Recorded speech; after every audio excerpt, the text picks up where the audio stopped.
everyone, today I am reading journal entries 1 through 39 in the Diary of Saint Faustina. As I said, feel free to read along with me, pop in at any time, and yeah. I am loving it so far. I went through and highlighted a bunch of things, so I think what I'm going to do for this video today is go through and read what I had highlighted and then discuss why I liked that part. And right away, boom, entry number 1. I love that she says, she's, kind of praying to God. She says, "You bless whoever approaches your rays. In a soul all black will turn into snow." I love the poetic nature of some of the things that she was writing in here.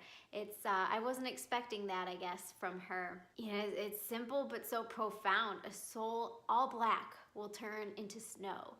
And as I look at all the snow, and it's currently snowing right now outside my window, I just think of how pure and piercing white that is. And in contrast to black and muddy and dark, gross dirt, that the Lord takes our soul and can clean it and purify it, and just that difference when we have Christ in our life as opposed to when we are godless and when we are wrapped up in sin and wrapped up in other things. There's so many good things here. I'll read another part that I highlighted.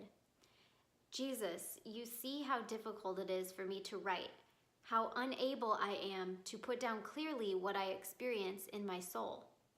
O God, can a pen write down that for which many a time there are no words? But you give the order to write, O God, and that is enough for me." There are so many things in our lives that seem impossible, but God leads us to that, and that's enough for us. Actually, when it comes to thinking about these vLENT videos that I'm planning on doing, it's one of those things where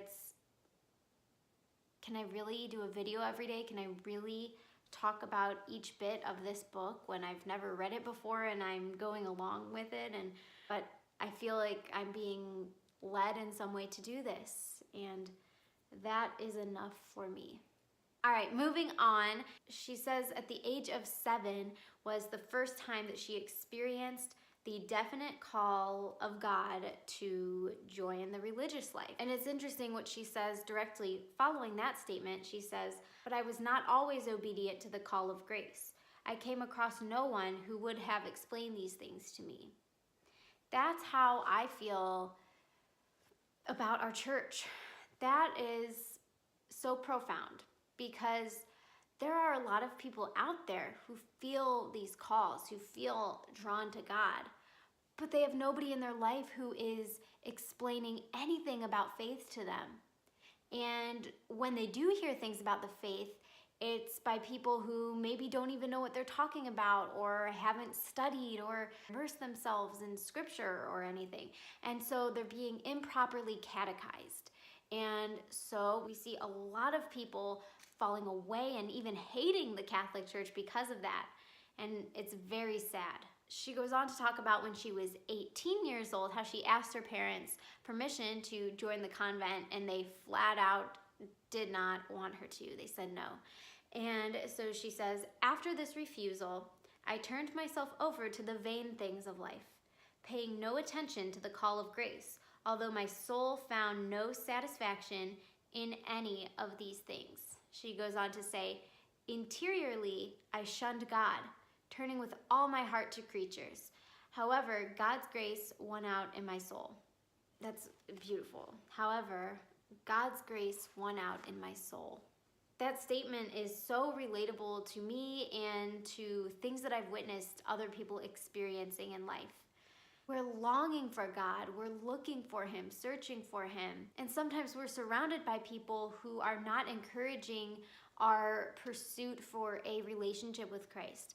And so because of that, we'll get discouraged or fall away, and it's very important who we are surrounding ourselves with. And if we are around a bunch of people who are not very faithful, have no interest in growing spiritually, then we probably are going to lose that desire too and get caught up in the things of this world. But I like how she says that she paid no attention to the call of grace. She turned away a little bit, but although my soul found no satisfaction in any of these things. I know so many people right now who are seeped in lives of sin and destruction. And you talk to them and they're miserable, but they refuse to try to live a life of virtue.